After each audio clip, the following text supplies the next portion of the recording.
Hi Dhurandhar fans. Dhurandhar part 1 చూసిన తర్వాత మీ మనసులో ఇంకా కొన్ని డౌట్స్ ఉన్నాయా లేదా? అలాంటి 16 డౌట్స్, అన్ఆన్సర్డ్ క్వశ్చన్స్ ఈ వీడియోలో మనం మాట్లాడుకుందాం. పార్ట్ 2లో మరి వీటికి ఆన్సర్స్ ఇస్తారా లేదా అది కూడా మనం చూద్దాం. బడే సాబ్ ఎవరు? హంజా సర్వైవ్ అవుతాడా లేదా?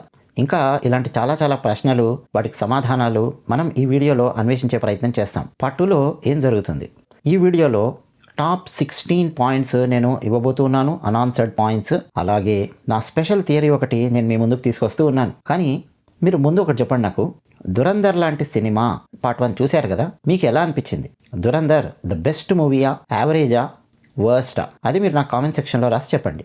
బెస్ట్ అయితే బెస్ట్ అని, యావరేజ్ అయితే యావరేజ్గా ఉందని, వర్స్ట్ అయితే వర్స్ట్ అని కామెంట్ సెక్షన్లో రాయండి. ఈ వీడియో చూస్తున్న వాళ్ళల్లో ఎవరి దగ్గరైనా బడే సాబ్కు సంబంధించిన థియరీ ఏమన్నా ఉందా? అసలు బడే సాబ్ ఎవరై ఉంటాడు? మీరేమో ఆలోచించారు? చూద్దాం. మీ థియరీ నిజమైతే నెక్స్ట్ వీడియోలో నేను మీకు క్రెడిట్ కూడా ఇస్తాను. బడే సాబ్ ఎవరు? ఇది మొట్టమొదటి ప్రశ్న. పార్ట్ 1లో చివర్లో హంజా తాను టార్గెట్ చేయబోయే వాళ్ళ పేర్లు రాస్తూ ఉంటాడు. అందులో చిట్ట చివరి పేరు బడే సాబ్ అని రాసి 2 క్వశ్చన్ మార్క్స్ పెడతాడు.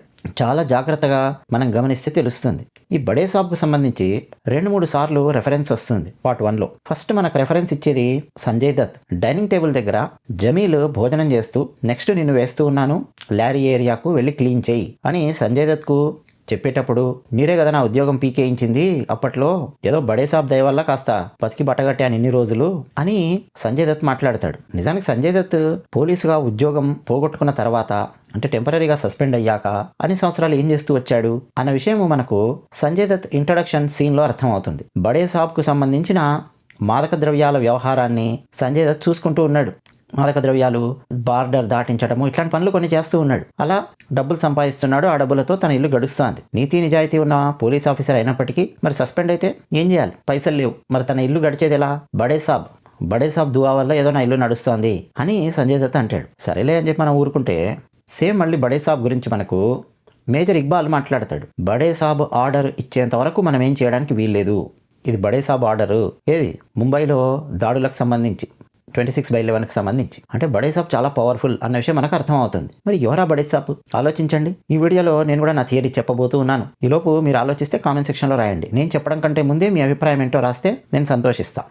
సెకండ్ పాయింట్ ఏంటంటే, బెలూచిస్తాన్కు సంబంధించి పిల్లల మరణానికి సంబంధించిన ఒక సీన్ మనకు పార్ట్ 1లో చూపిస్తారు.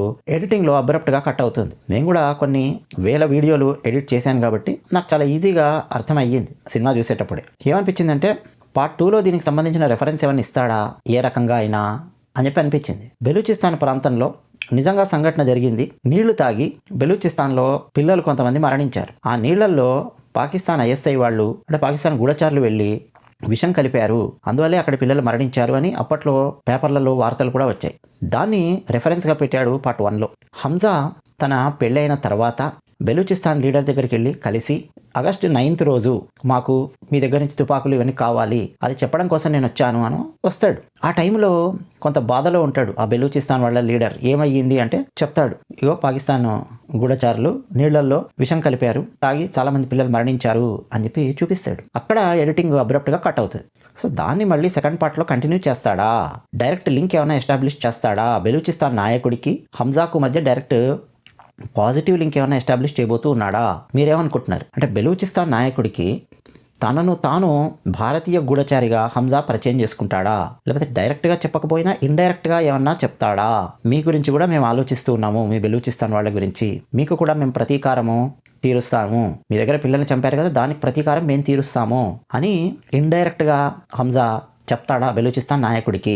అది మనం పార్ట్ 2లో చూస్తాం. థర్డ్ పాయింట్ ఏంటంటే, జస్కీరత్ సింగ్ రంగి అనే పేరు. ఈ హంజా అలీ మజారీ ముందు పేరేంటి? ఫస్ట్ నేమ్ ఏంటి? జస్కీరత్ సింగ్ రంగి అన్న విషయం మనకు పార్ట్ 1లో వేసేసాడు స్క్రీన్ మీద. బట్ ఆ జస్కీరత్ సింగ్ రంగి హంజా అలీ మజారీగా ఎలా ట్రాన్స్ఫార్మ్ అయ్యాడు అంటే, జైల్లో వెళ్ళి పడ్డాడు, ఉరిశిక్ష పడిన ఖైదీ అతను. అక్కడి నుంచి అతన్ని తీసుకొని వచ్చి ఒక పర్ఫెక్ట్ బెలూచ్ గూఢచారిగా ఎలా మార్చారు? బెలూచ్ గూఢచారి అనుదేమో బెలూచిస్తాన్ ఆ గెటప్ వేసి బెలూచిస్తాన్ వాడిగా, ఆ ప్రాంతంలో పుట్టి పెరిగిన వాడి హావభావాలు, మాటలు, పదాలు ఎలా ఉంటాయో పూర్తిగా అలా ఒక బెలూచిస్తాన్ వాడిలాగా ఎలా మార్చారు ఈ భారతీయ గూఢచారిని. అంటే ట్రైనింగ్, ఫిజికల్గా ఎలా చేంజ్ అయ్యాడు, లాంగ్వేజ్ ఎలా చేంజ్ చేసుకున్నాడు, ఇవన్నీ అంటే డీటెయిలింగ్ అనేది మనకు కావాలి. అవన్నీ మనకు పార్ట్ 2లో ఇస్తాడా? ఎంతవరకు ఇస్తాడు? ఇతంది పంజాబ్ అనే విషయం మనకు క్లియర్గా అర్థమవుతోంది. జస్కీరత్ సింగ్ రంగీది.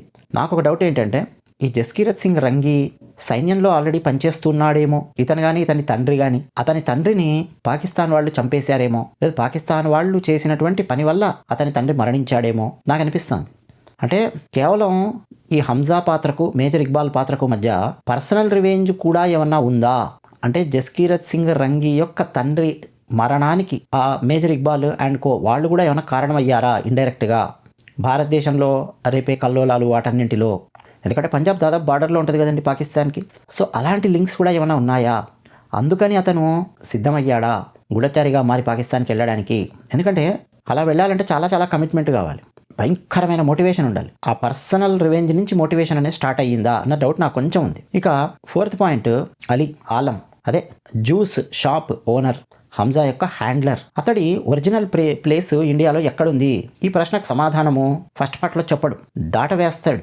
అతను చెప్పబోతాడు, కానీ ఈలోపే ఆ చాయ్ షాప్లో చాయ్ తీసుకొని వచ్చి అతను ఇస్తాడు. ఈలోపు ఆ డిస్కషన్ కట్ అయిపోయి చర్చ వేరే దగ్గరికి వెళ్ళిపోతుంది. సో ఈ మొహమ్మద్ ఆలం తన ఒరిజినల్ ప్లేస్ డిస్క్లోజ్ చేస్తాడా చెయ్యడా అన్నటువంటి డౌట్ ఒకటి నాకుంది. అయితే అతను మాట్లాడినటువంటి మాటలలో నాకు ఇగో ఈ వాష్మా భట్ షాపులో చాయ్ అంటే చాలా ఇష్టం, ఎందుకంటే ఇక్కడి షాపులో చాయ్లో షుగర్ వేయడు, సాల్ట్ వేసి ఇస్తాడు, అందుకని నాకు ఈ చాయ్ అంటే చాలా ఇష్టం.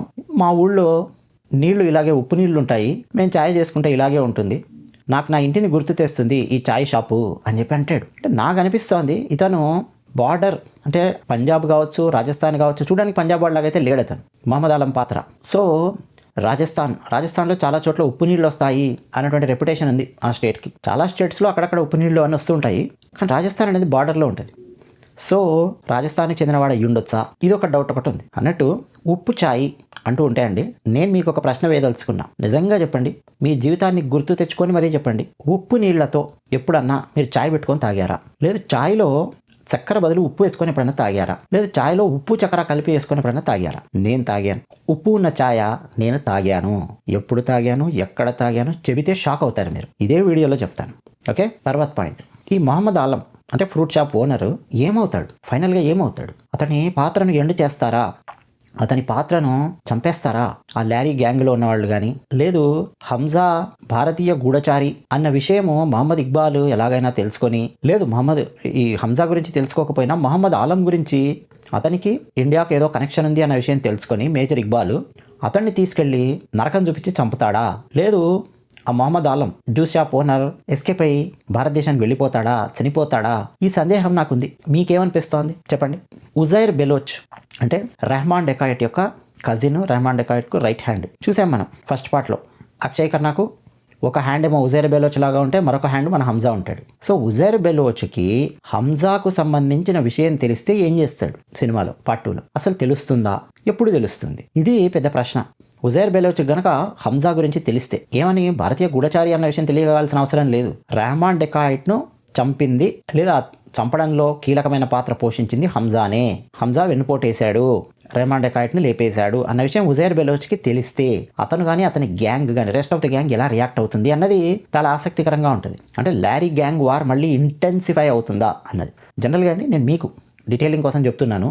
రియల్ లైఫ్లో ఏం జరిగింది అంటే ఈ ఉజైర్ బెలోచ్ ఇమ్మీడియట్గా చేసినటువంటి పని ఏంటంటే రెహమాన్ డెకాయట్ మరణించిన తర్వాత రెహమాన్ డెకాయట్ను చంపడంలో ఉన్న వాళ్ళలో ఒక ఆపోజిట్ గ్యాంగ్ కూడా ఉంటుంది. మనకు పార్ట్ 1లో చూపిస్తారు. వాళ్ళు టీవీ చూస్తూ ఎంజాయ్ చేస్తూ ఉంటారు. వాళ్ళ లీడర్ ఒకడిని అత్యంత దారుణంగా కరాచీలో రోడ్డు మీద తల నరికి చంపేసి ఆ తలకాయతో ఫుట్బాల్ ఆడాడు ఉజైర్ బెలోచ్. నిజ జీవితంలో జరిగింది చెప్తున్నా, పాకిస్తాన్లో జరిగింది. సరే, ఆ తర్వాత రోజుల్లో ఉజైర్ బెలోచ్ అరెస్ట్ అయ్యాడు, జైల్లో ఉండిపోయాడు. తర్వాత అతన్ని ఏ జైలుకు ట్రాన్స్ఫర్ చేశారు, ఎక్కడెక్కడ మూవ్ చేశారు, అవన్నీ మనకు ఆ ఇంటర్నల్స్ అనే అంత డీటెయిల్స్ మనకు పబ్లిక్ ప్లాట్ఫామ్లో రాదు. బట్ అరెస్ట్ అయ్యాడు, జైల్లో ఉండిపోయాడు చాలా కాలం. సో ఈ సినిమాలో కనుక ఉజైర్ బెలోచ్ పాత్రను సంజయ్ దత్తో లేకపోతే ఇంకెవరో అరెస్ట్ చేసి లోపల బారేస్తే, జైల్లో ఉన్నప్పుడు కనుక హంజా గురించి తెలిస్తే ఏం చేస్తాడు? జైల్లో ఉంటే ఏం పీకలేడు. కానీ జైల్లో ఉన్నంత మాత్రాన అన్నీ క్లోజ్ అయిపోయాయి అని చెప్పి అర్థం కాదు. జైల్లో ఉండి కూడా కమ్యూనికేషన్ మెయింటైన్ చేస్తూ, జైల్లో ఉండి కూడా బయట విషయాలు వ్యవహారాలు రన్ చేసే మాఫియా డాన్లు వాళ్ళందరూ చాలా మంది ఉన్నారు ప్రపంచంలో. సో జైల్లో కూర్చొని కూడా ఈ హంజాను లేపేయడానికి ప్లాన్ చేయడం కానీ, తన గ్యాంగ్ను యాక్టివేట్ చేసే ప్రయత్నం చేయడం కానీ ఏమైనా చేస్తాడా? అది ఆసక్తికరంగా ఉంది.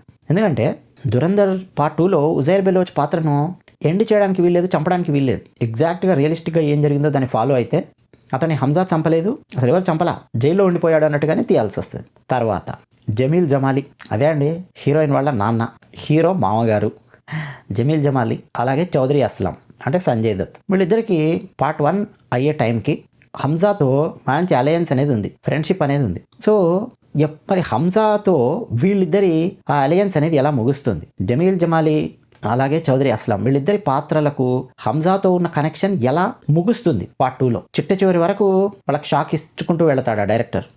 చిట్ట చివరిగా తెలిస్తే జమీల్ జమాలి షాక్ అయిపోయి ఆకాశం వంక చూస్తూ నిలబడి ఉంటాడా ఏమీ చేయలేక. ఎందుకంటే అండి ఇప్పుడు పార్ట్ 2 స్టార్ట్ అయ్యే టైంకి హీరో హంజా ల్యారీ ఏరియాని మొత్తం కంట్రోల్ చేస్తాడు, పవర్ మొత్తం కంట్రోల్ అతని దగ్గర ఉంది. సో అతను తీసుకునే నిర్ణయాలు వ్యవహారాలు మళ్ళీ వీళ్ళకి అడ్డు ఉండకూడదు, వీళ్ళకి కొంత పాజిటివ్గా ఉన్నట్టు ఉండాలి.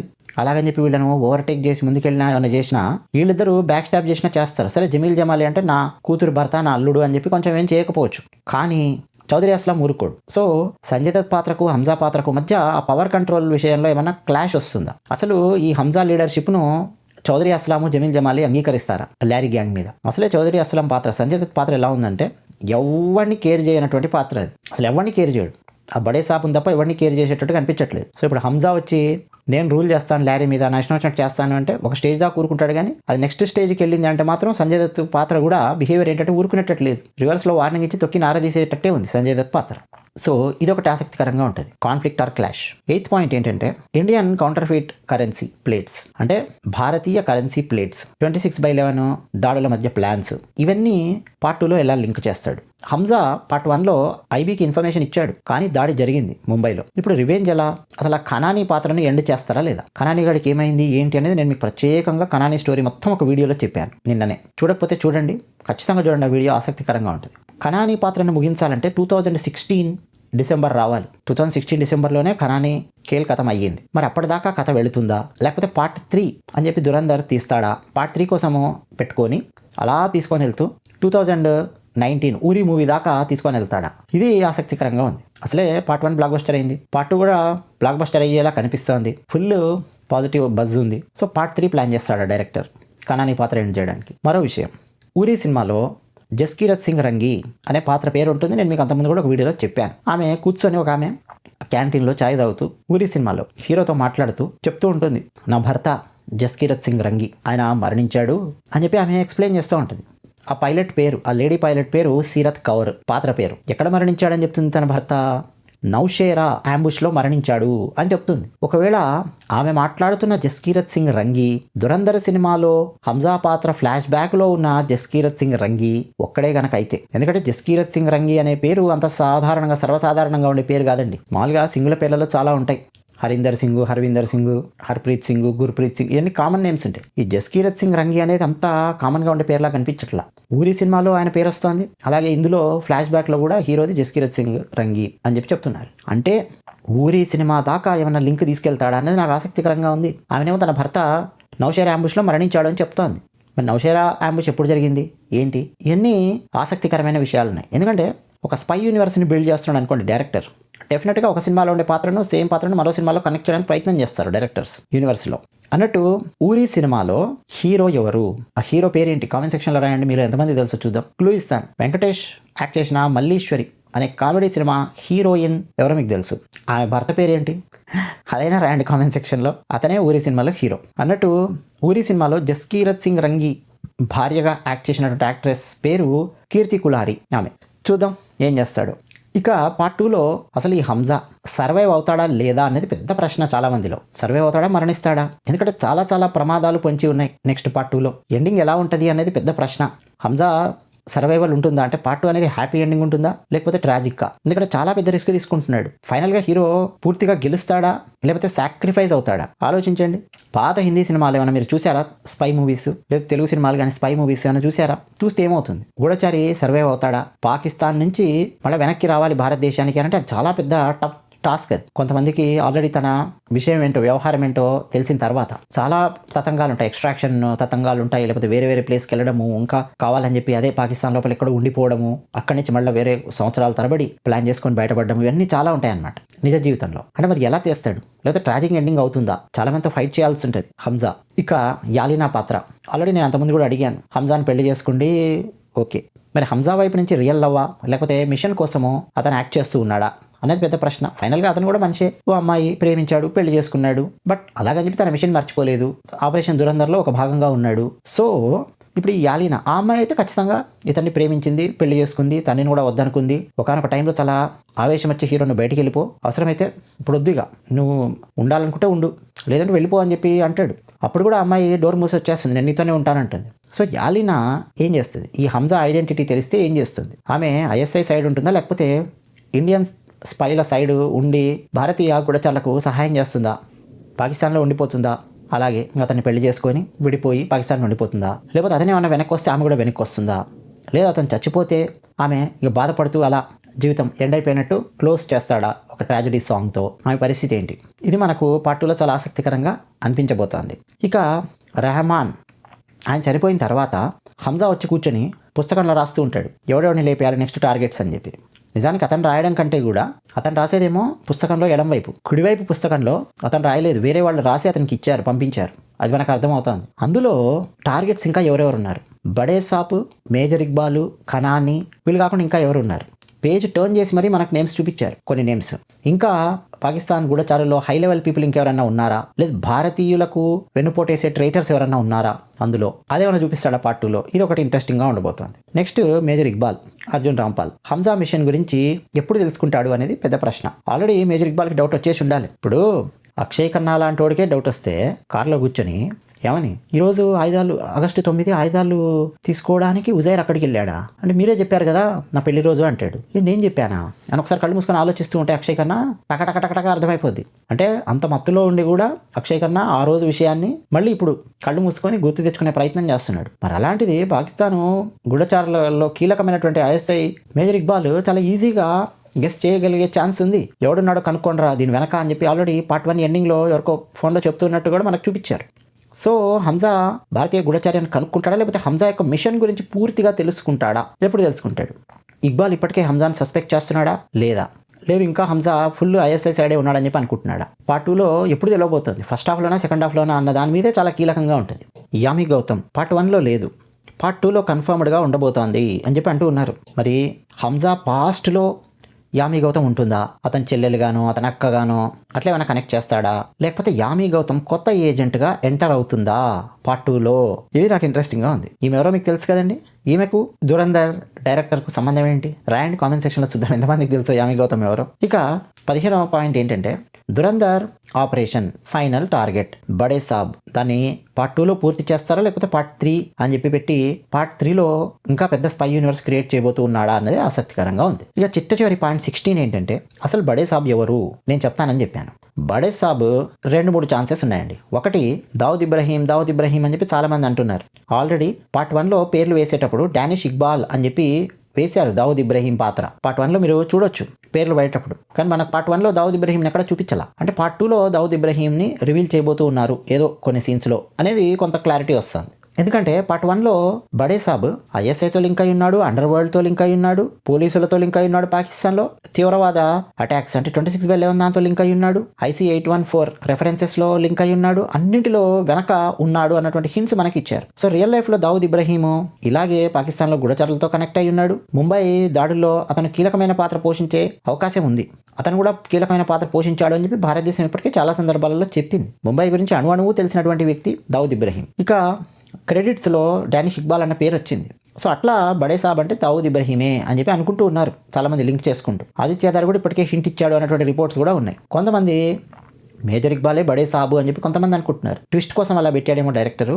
ఫైనల్గా మేజర్ ఇక్బాల్నే బడే సాబ్ అని చెప్పి ట్విస్ట్ రివీల్ చేస్తాడు అని చెప్పి అంటూ ఉన్నారు. కొంతమంది ఏమో మసూద్ అజర్ లేకపోతే ఒసామా బిన్ లాడెన్ ఇలాంటి రియల్ టైం తీవ్రవాదులు. ఎందుకంటే IC-814 హైజాక్ రెఫరెన్స్ వల్ల డ్యామ్ షూర్గా ఇలా పెద్ద మసూద్ అజరో దావుద్ ఇబ్రహీమో ఒసామా బిన్ లాడెనో ఇట్లా అండర్ వరల్డ్ లింక్స్ ఉన్నటువంటి దావుద్ ఇట్లా వీళ్ళే ఉండే ఛాన్స్ ఉంది అని చెప్పి అంటున్నారు. మరి నా అభిప్రాయం ఏంటి అంటే I think Bade Saab is not a single person.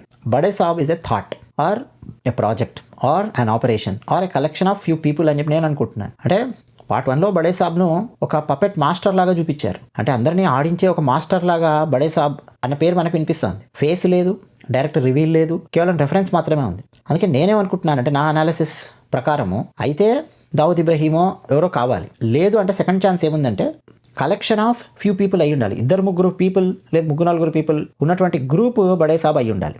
లేదా ఒక థాట్ అయి ఉండాలి. ఆపరేషన్ దురంధర్ లాగా, ఎందుకంటే దురంధర్ అంటే ఒక మనిషి కాదు కదా, దురంధర్ అనేది ఒక పెద్ద ఆపరేషన్. అలా ఒక థాట్ అయి ఉండాలి బడే సాబ్ అనేది. అలా ఒక ఆపరేషన్ కానీ ఒక థాట్ కానీ అయి ఉండాలి. అంటే ఒక సిస్టమ్ అయి ఉండాలి, ఒక వ్యక్తి ఉండకుండా. అందులో కొంతమంది ఉంటారు, వాళ్ళందరినీ కలిపి బడే సాబ్ అని చెప్పి పిలవచ్చు. అర్థమవుతుంది కదా. సో ఒక్క పర్సన్గా కనిపిస్తాడా, లేదు మల్టిపుల్ పర్సన్స్గా, లేదా ఒక సిస్టమ్ లాగా కనిపిస్తాడా అనేది ఆసక్తికరంగా ఉంది. ఐఎస్ఐ, అండర్వరల్డ్, తీవ్రవాద నెట్వర్క్ అన్నీ కలిపి ఒక సిస్టమ్ లాగా మార్చితే అది బడే సాబ్ అయి ఉండొచ్చు. ఎందుకంటే లారీ గ్యాంగ్ ఉంది అక్కడ, 26/11 రెఫరెన్సెస్ ఉన్నాయి, 814 ఐసీ హైజాక్ రెఫరెన్స్ ఉంది, చౌదరి అస్లాము అంటే పోలీసు వాడ వైపు నుంచి, మేజర్ ఇక్బాల్ ఏమో గూఢచారుల వైపు నుంచి, అందరూ కలిపి ఒక పెద్ద ఆపరేషన్ లాగా కనెక్ట్ అయ్యి ఉంది కదా. అందుకని బడే సాబ్ అనేది ఒక ఐడియాలజీ లేదా ఒక ఆపరేషన్ లేదా ఒక అండర్వరల్డ్ అలయన్స్ కానీ ఇలాంటిది అయ్యి ఉండొచ్చు అని చెప్పి నేను అనుకుంటూ ఉన్నాను. మరి ఫైనల్గా ఏం చేస్తాడో చూద్దాం. అలాగే నేను ఉప్పు ఉన్న చాయ్ తాగాను, ఎక్కడ తాగానో చెప్తాను అని చెప్పాను. అసలు ఇక్కడ దాకా వీడియో ఎవరైతే చూసారో వాళ్ళు yes waiting for salt tea అని చెప్పి రాయండి. రాసినాక చెప్తా. సాల్ట్ టీ అని చెప్పి రాయండి. పోనీ అంత పెద్దగా రాయలేని అంటుంటే సాల్ట్ టీ అని చెప్పి రాయండి. రాశారా? రాయండి, రాశాక చెప్తా. ఇప్పుడు నేనున్న ప్లేస్లో కూరగాయలు కొనుక్కోవడానికి రకరకాల షాప్స్కి మేము వెళ్తూ ఉంటాం. నేపాలీ షాప్స్ ఉంటాయి, శ్రీలంకన్ షాప్స్ ఉంటాయి, మిడిల్ ఈస్ట్ షాప్స్ ఉంటాయి, పాకిస్తానీ షాప్స్ ఉంటాయి, రకరకాల షాప్స్ ఉంటాయి. అలా నేను వెళ్తూ ఉన్నప్పుడు ఒకానొక షాప్, ముఖ్యంగా ముస్లిమ్స్ రన్ చేసేటటువంటి ఒక షాప్ ఉంటుంది. భారతదేశానికి చెందినటువంటి వాళ్ళు ఉంటారు, పాకిస్తాన్కి చెందినటువంటి వాళ్ళు ఉంటారు. అక్కడ ఆ పక్కన అన్ని రకరకాల షాప్స్ ఉంటాయన్నమాట. గ్రాసరీ షాప్ పక్కన ఇవన్నీ షాప్స్ ఉంటాయి. మిడిల్ ఈస్ట్కి చెందిన ముస్లిమ్స్ ఉంటారు, ఒక గ్రూప్ అనమాట. అక్కడ ఒక చిన్న రెస్టారెంట్. ఆ రెస్టారెంట్లో సరే ఇక వాళ్ళకి సంబంధించిన ఫుడ్ ఇవన్నీ ఉంటాయి. నేను మొత్తం కూరగాయల షాపింగ్ అవన్నీ అయిన తర్వాత బయటకు వచ్చి, తెలుసు కదా మా దగ్గర మైనస్లలో ఉంటుంది, టెంపరేచర్ భయంకరంగా ఉంటుంది, ఒక ఛాయ్ తాగుదాము అని చెప్పి వెళితే అక్కడ కాశ్మీర్ పింక్ టీ అని చెప్పి అనిపించింది. మన మామూలు మసాలా ఛాయ్ ప్లస్ కాశ్మీర్ పింక్ టీ ఎలా ఉంటుందో చూద్దాము కాశ్మీర్ పింక్ టీ అని చెప్పి తాగాను. తాగితే అందులో సాల్ట్ వేసి ఇచ్చారు. ఇదేంటి ఇలా ఉంది అంటే, ఇందులో సాల్ట్ ప్లస్ షుగర్ కాంబినేషన్లో ఉంటుంది కాశ్మీర్ పింక్ టీ అని చెప్పి చెప్పారనమాట. ఆ షాపు మన కాశ్మీర్ భారతీయ కాశ్మీరీలు రన్ చేస్తున్నటువంటి షాప్, కాకపోతే ముస్లిమ్స్ షాప్ అది. అక్కడ తాగానండి కాశ్మీరీ పింక్ టీ. అది సాల్ట్ షుగరు ఇవన్నీ వేసి తయారు చేసి ఇస్తారనమాట.